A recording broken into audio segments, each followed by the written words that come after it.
Hey friends, Rick Lee James here, inviting you to join me over at rickleejames.substack.com. Substack is a great new free platform that helps me connect directly with all of you who listen to my music and podcast. All you have to do is subscribe with your email address, and that's it. It's easy to use, and we can interact right away. So go to rickleejames.substack.com for some inspiration in your inbox. Today's podcast is brought to you by Audible. Get a free audiobook download and 30-day free trial at audibletrial.com/voicesinmyhead. That's audibletrial.com/voicesinmyhead. Over 180,000 titles to choose from for your iPhone, Android, Kindle, or MP3 player. That's audibletrial.com/voicesinmyhead. Give it a try today.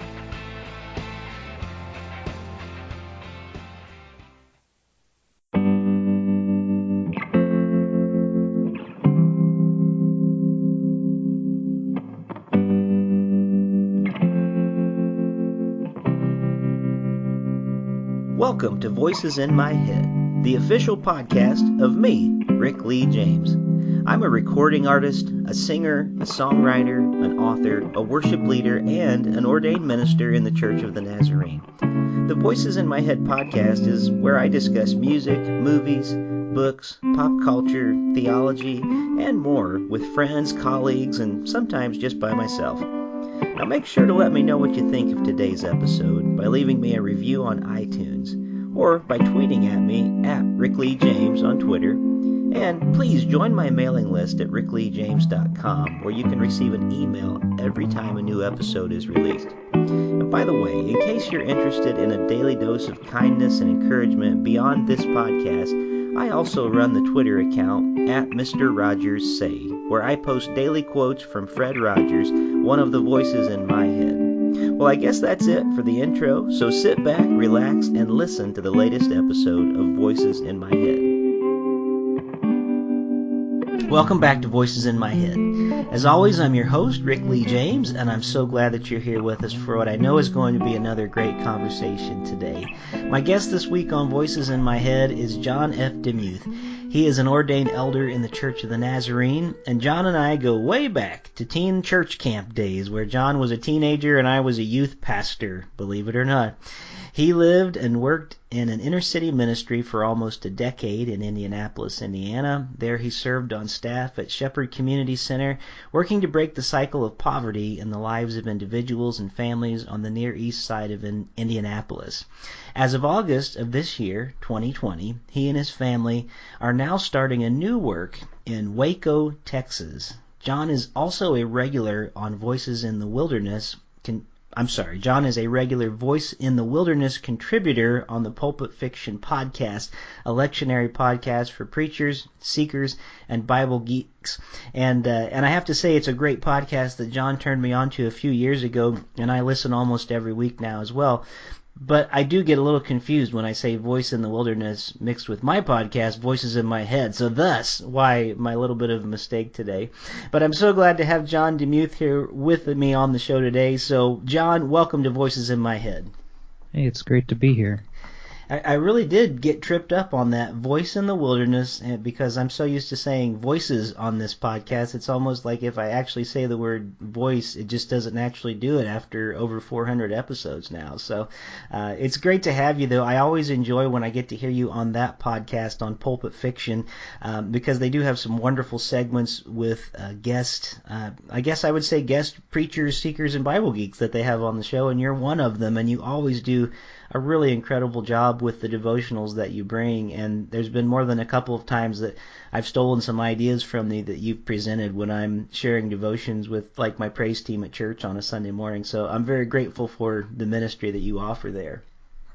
Well, and I'm thankful for the hosts allowing me to exercise my creativity a little bit in that way, and I had a professor who introduced me to that podcast many years ago, and it's been fun to go from listener to contributor, and I don't mind you stealing some of the ideas because let's be honest, whenever we preach, we look through commentaries, we take other people's ideas and put it together and kind of make it our own.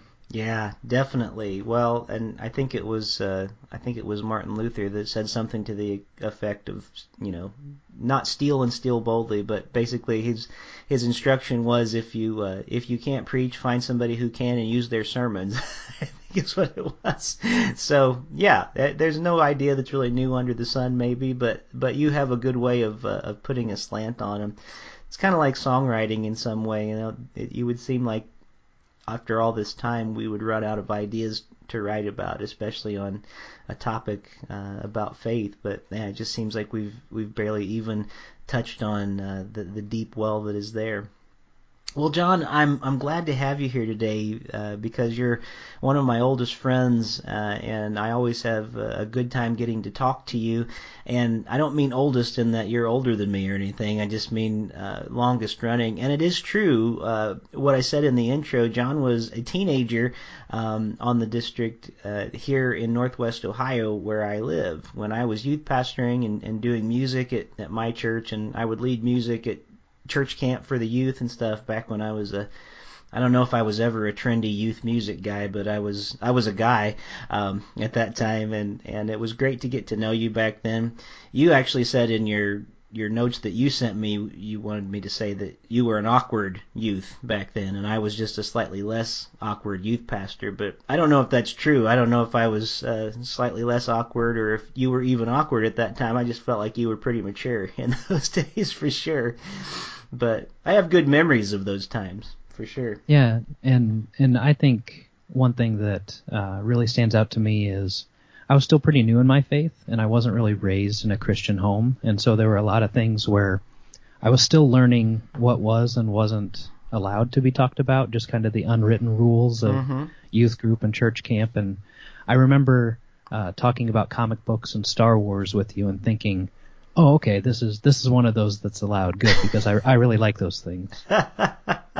Yeah, no, and see, I had no idea that's kind of where you were. It is funny because I've always been a church kid, my whole life, and so for me, sometimes I know I don't even think of them as like boundaries you don't cross when you're talking, because I just don't even think in those terms sometimes. But there really are those places when you're approaching it as someone who hasn't necessarily been raised in like the church tradition of the Christian faith, or even in your particular denomination that you might be in. So it's kind of funny to hear you say that, like, are comic books okay to be talked about, or Star Wars or whatever.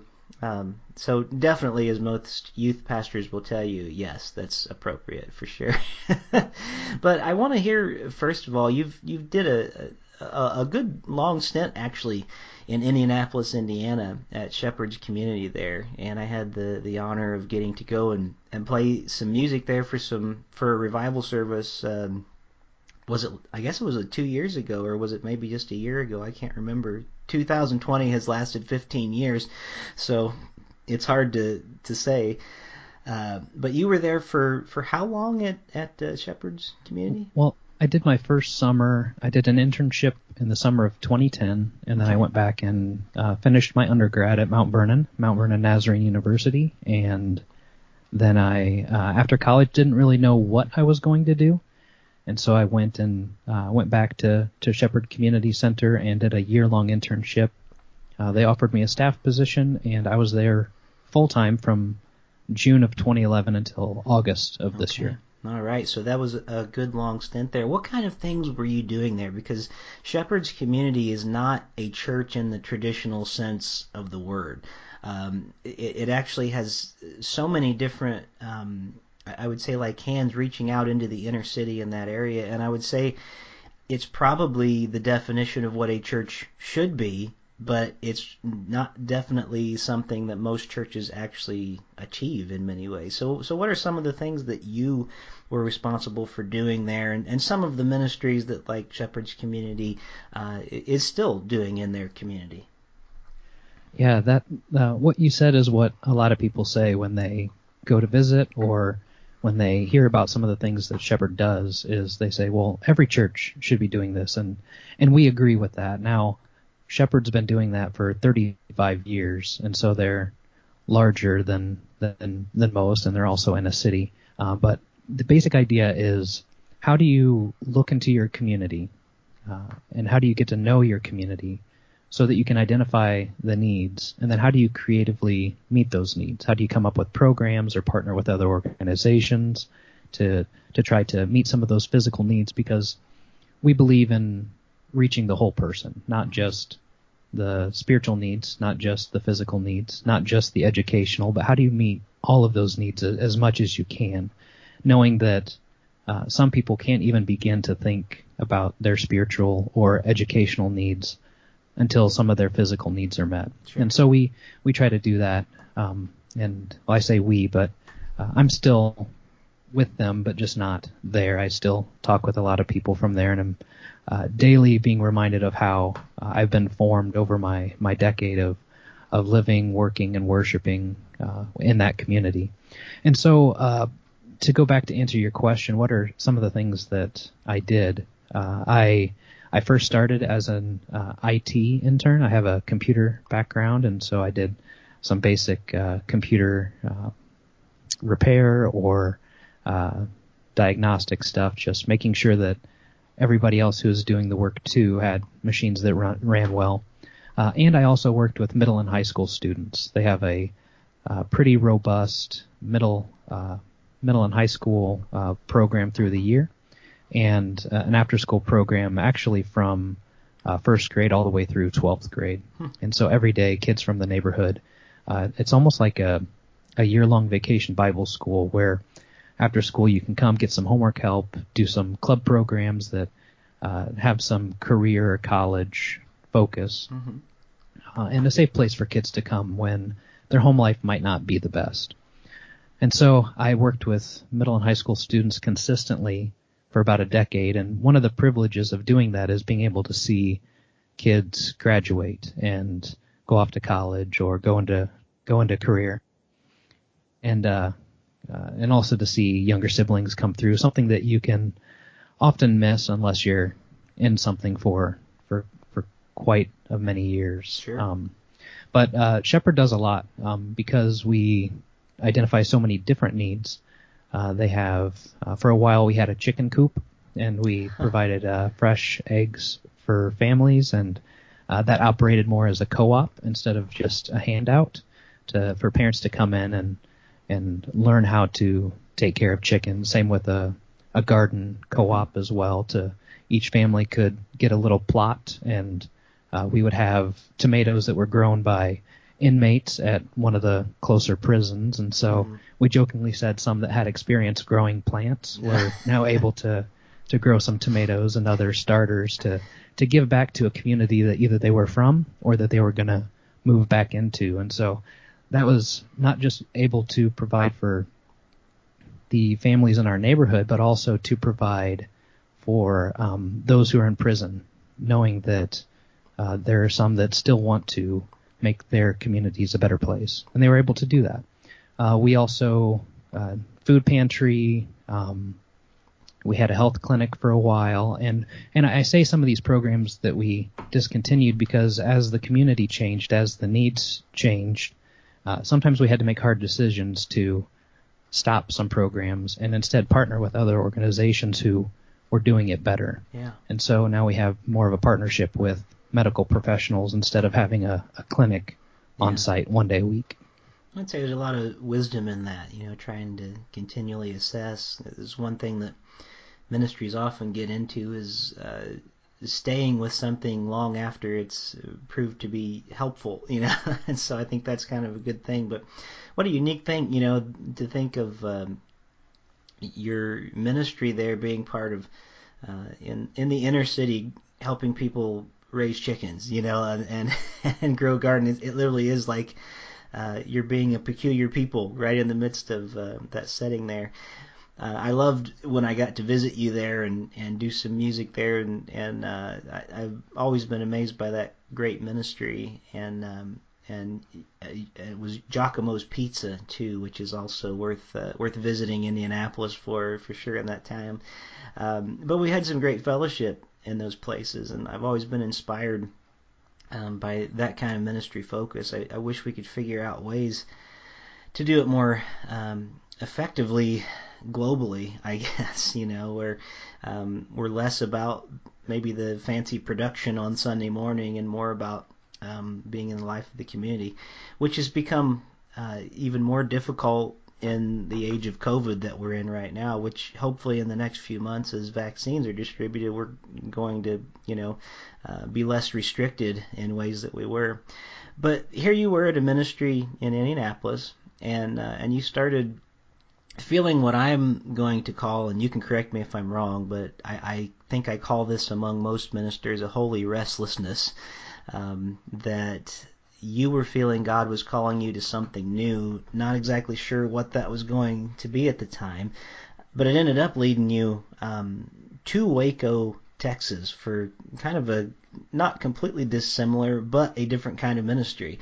Tell us a little bit of that story, just some of the ways that you felt God moving in your heart, and maybe even in the heart of your family as you were praying and thinking through some things. And first, just talk about what led you to Waco before we get into a little bit more of what you're doing there and some of the surprises that God has brought you along the way.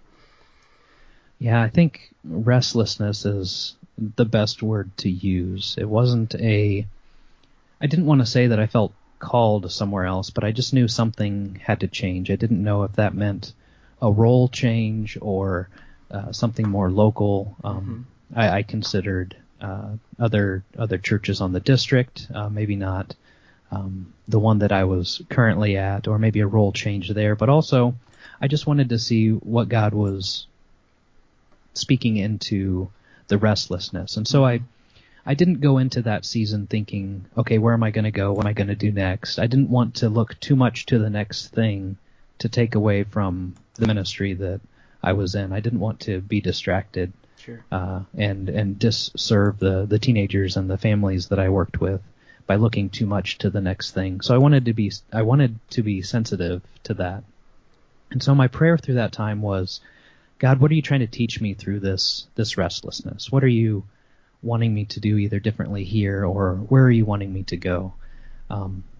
I have a 4-year-old now, and so even thinking about moving across town is kind of a big deal when you have a family. And I also just knew that all of the challenges that would come with that. So I started reaching out to different mentors, started to have some similar conversations to my initial call to ministry, and so I started going to people that I trusted to say, what did you do when you went through a similar season of life? And tried to pick and learn from that. And through that, I was challenged by one of my previous professors to send some resumes out to different areas of the United States. And he encouraged me in January of this year. And again, as you said earlier, it does seem like a very long year because of COVID and everything. Yeah. But he invited me to come to South Texas. And in 5 days, we went from San Antonio to Austin to Waco to Houston. So it was quite a bit of driving. I kind of almost got overwhelmed with just some of the cultural differences. It's still the United States, but it's Texas. It's kind of its own thing. The plants look different. You don't really see any cacti in the Midwest unless they're on a shelf somewhere in a windowsill that someone has had. But sure. The birds look different, and so I came and just to see what God was doing in this area. Through that journey, we had a stop in Waco, and there was a church that was at a point where they were trying to see what were they going to do next. Were they going to change because the community around them had changed so much, or through all the years of attendance decline and the community changing and through being overwhelmed, were they going to decide to close? I like to say my preaching was so bad that they just decided to close, but I think that they were a little overwhelmed with all of the just all the changes that would need to take place. The community had changed a lot, and even since we've been here, we've seen a community in transition.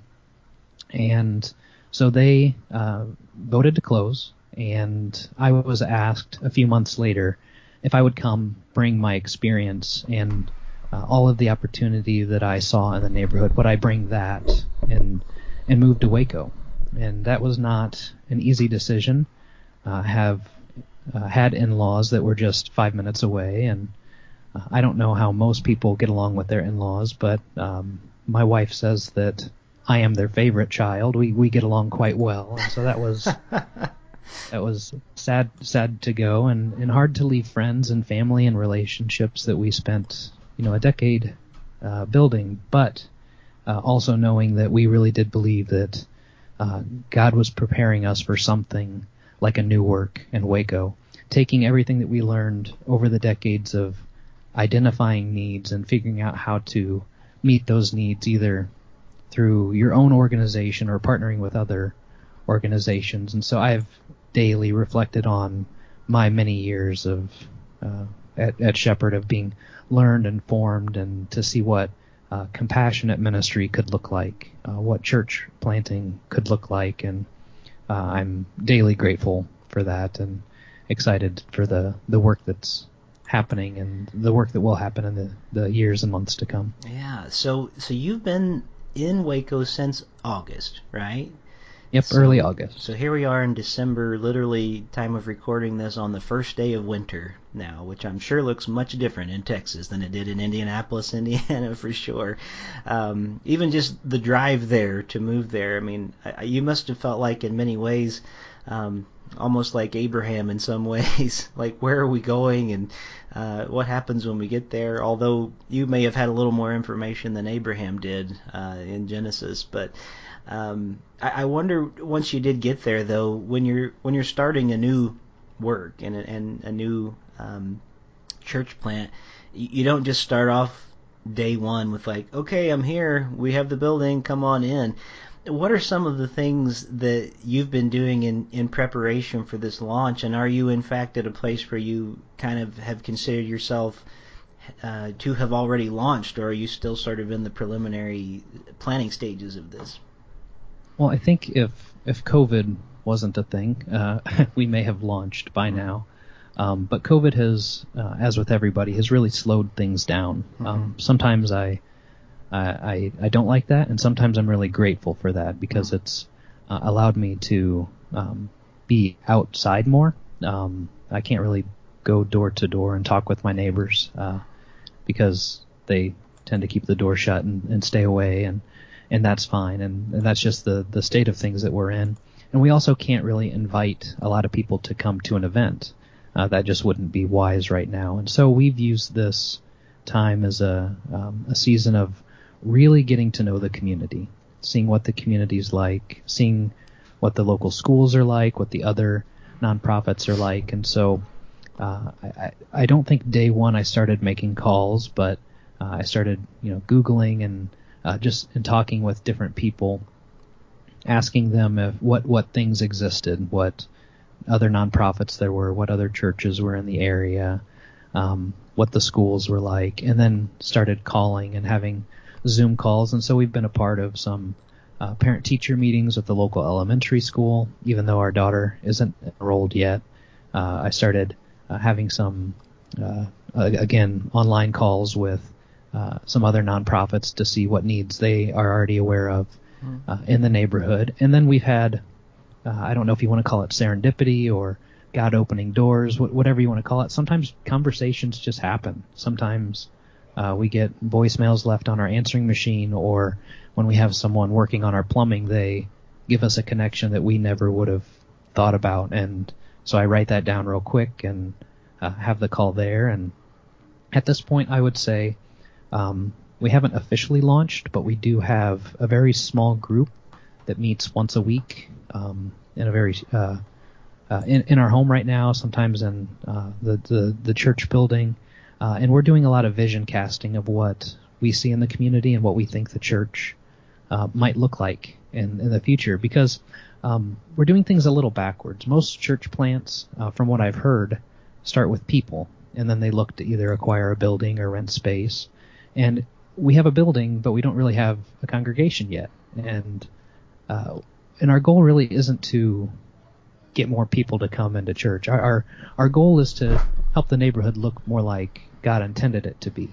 And we believe that some will want to come to church through that, but our goal isn't to increase numbers, because we could get a bunch of people from other churches to come pretty easy, but we would rather have people come to know God and see how their lives could be different through that, and then provide a space for them, whether it's at our church or other churches, for them to be a part of a faith community. And so I guess our vision is that the community would see this church as their church, whether or not they attend here, and they would see me and my family as their pastor and people that they could come to if they need anything, whether or not they already have a pastor.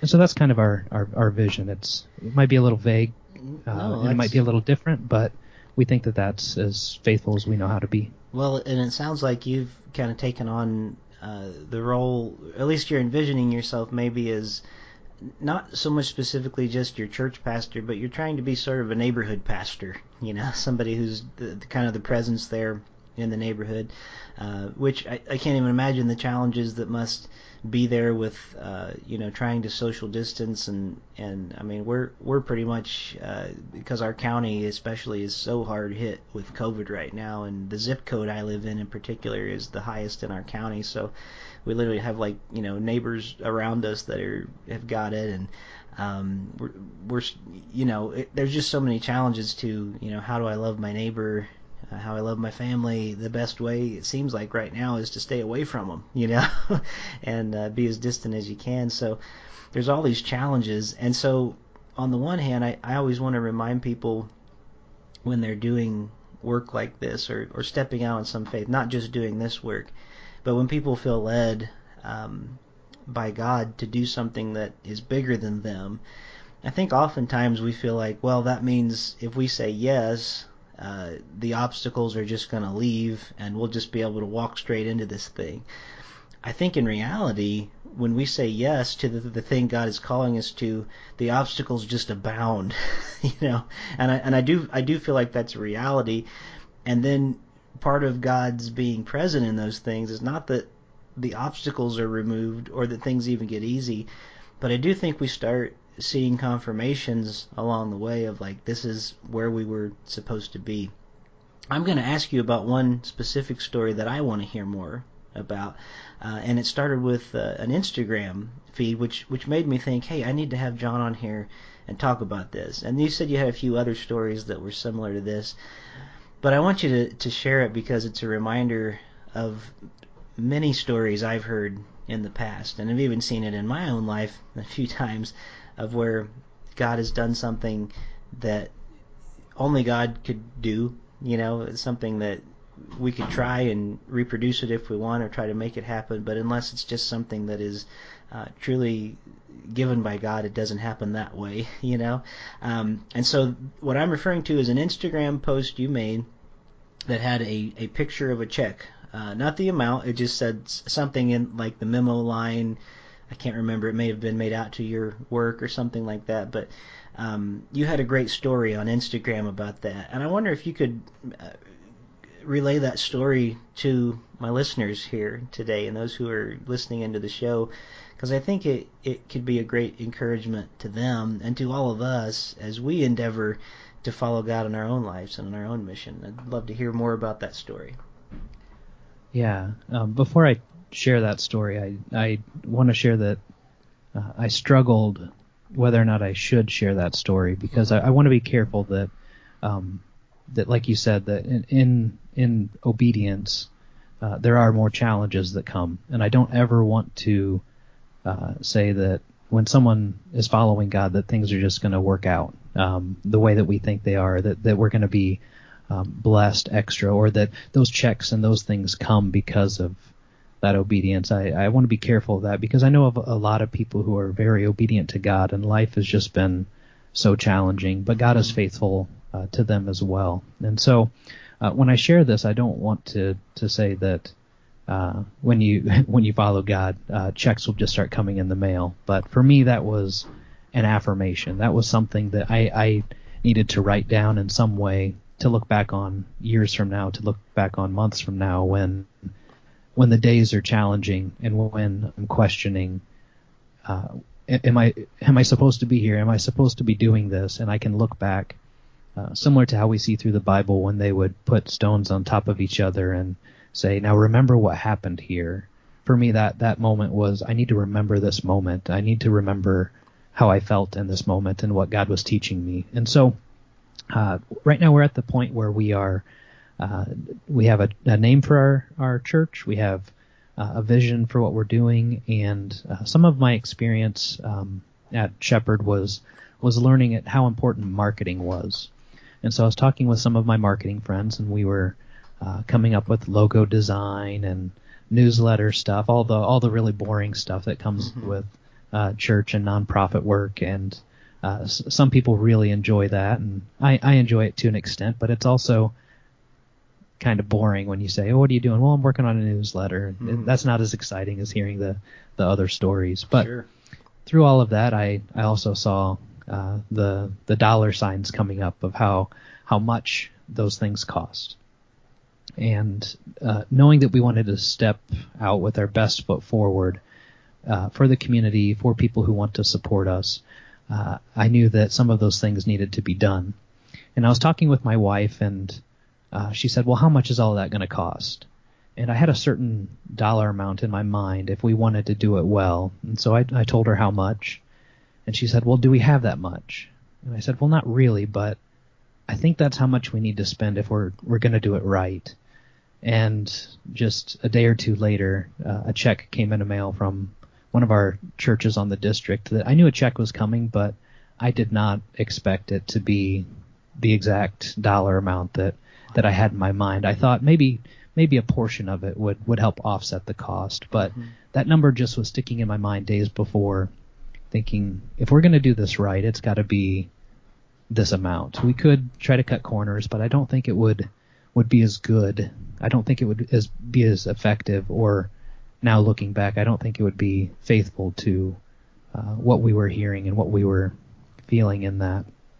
And so that was an affirmation for me. And this is just one of so many big and little stories of affirmation that I try to write down in my journal. I try to have a keepsake on my shelf so that when I look at it, I'm reminded, okay, this was something, this is how I felt in that moment. Yeah. And when the days are hard, I need to hold on to those affirmations. Yeah. Because right now, honestly, today's kind of hard. We were supposed to be traveling back to see family for Christmas, and we decided that just wouldn't be wise with aging parents and with the COVID climate, and that was a difficult decision, but we believe that's the most loving decision. Yeah. Kind of like what you said earlier. How do you love your neighbor best when you have to stay 6 feet from them or more?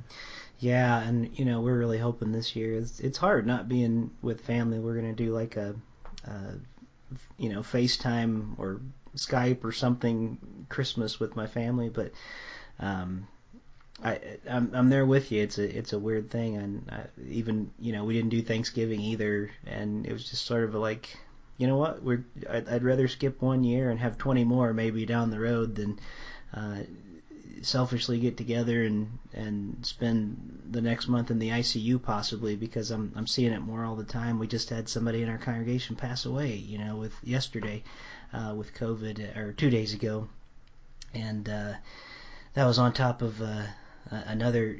Her son had just passed away from a heart attack 2 weeks before that, and it's just like one thing after another, and you would think like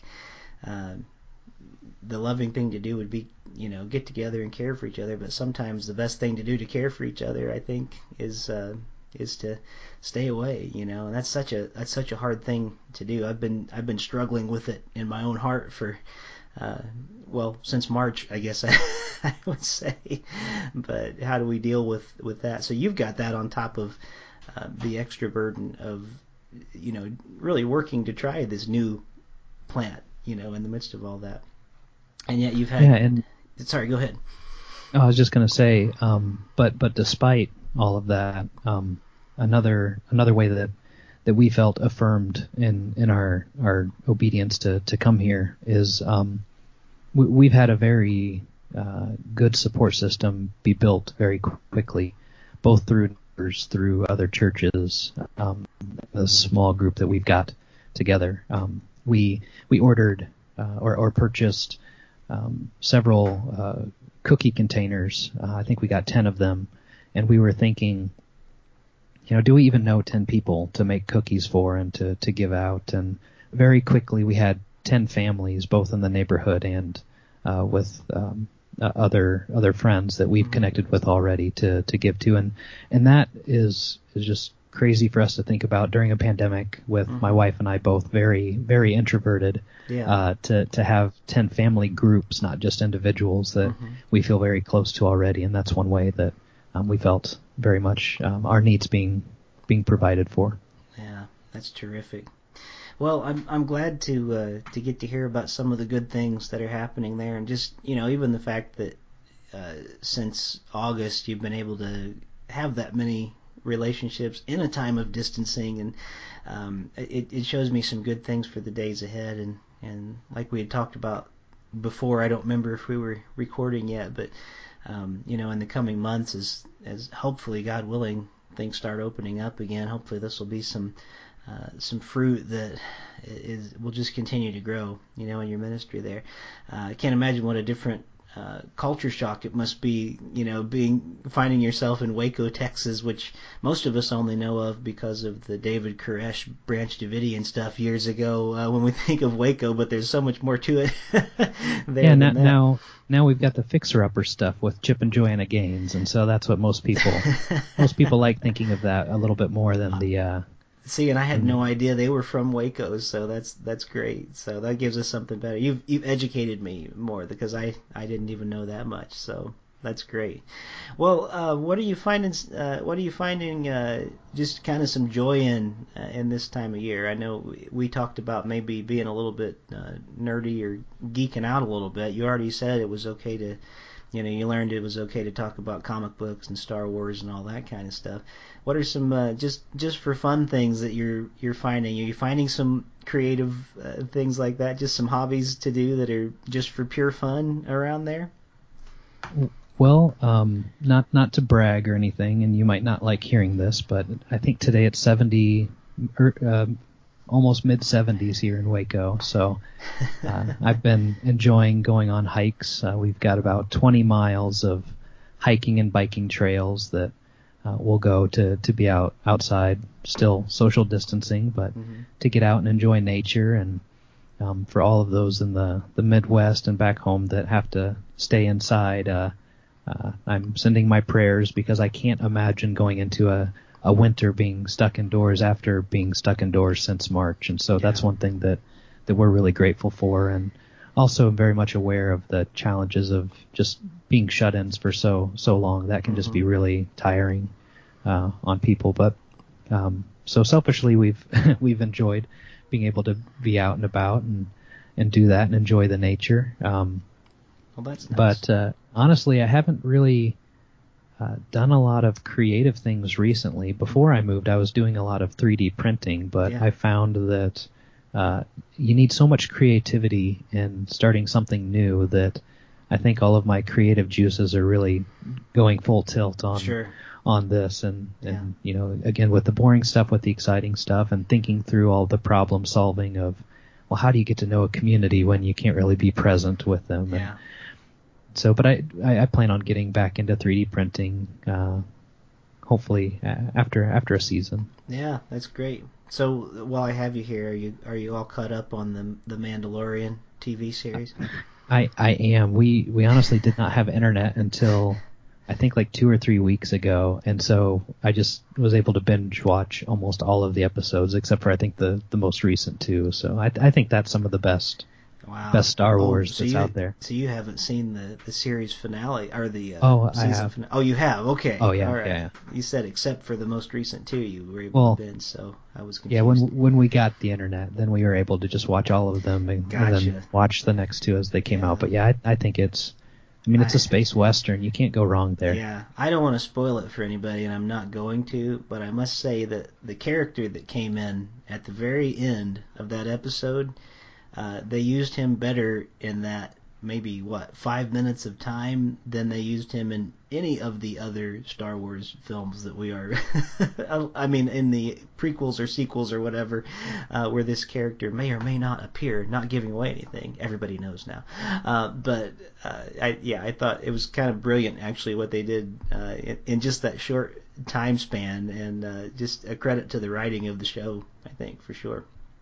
Any thoughts on that? And I think we're about to see what happened. I think The Mandalorian is kind of like the first Iron Man movie, and we're about to see the Star Wars universe, see what happened with the Marvel Cinematic Universe, where we just see all these characters be built slowly over time and interact with each other. And I'm excited to see what's going to happen. And I'm one of those Star Wars fans where it's not my religion, and I have fun with it. And so I know there's a lot of fans out there that get really mad with either the prequels or the sequels. But for me, if I have fun, I'm going to keep watching them, every single one that comes out, and just enjoy it.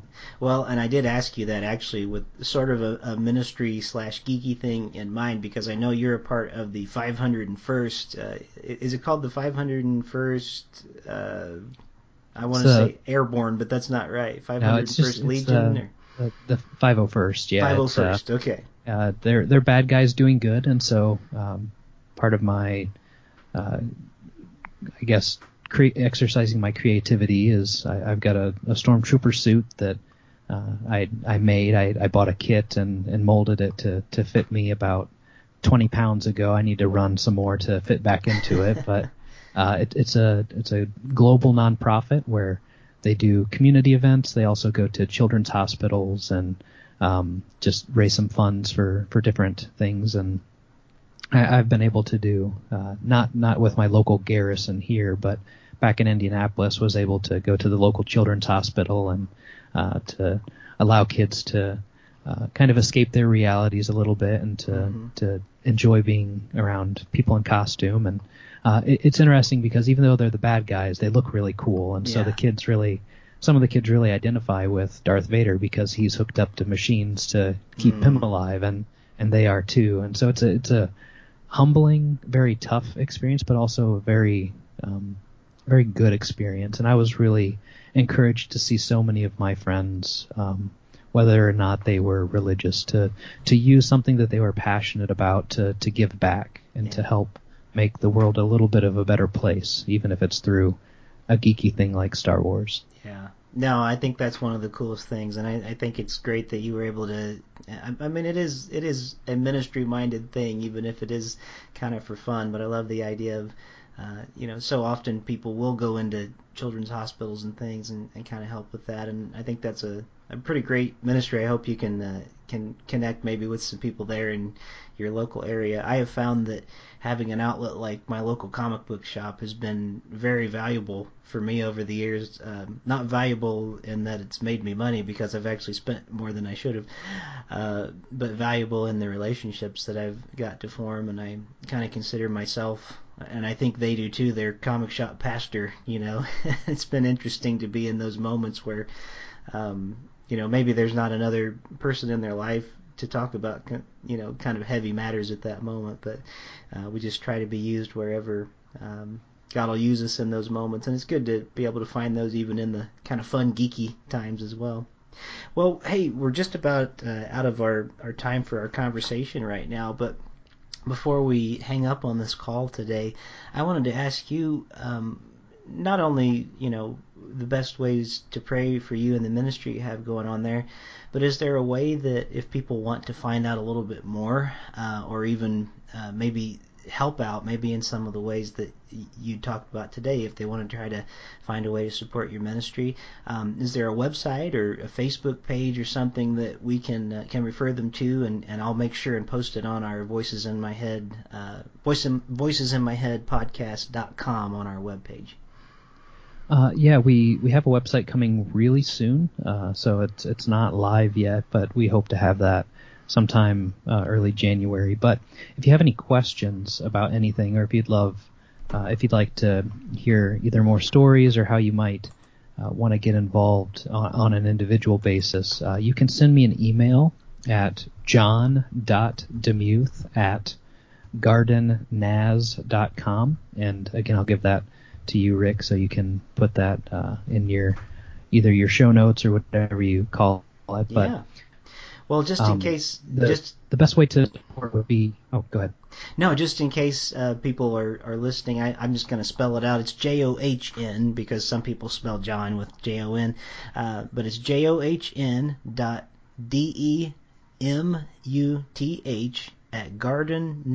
that's Naz.com. So john.demuth@gardennaz.com. Is that right?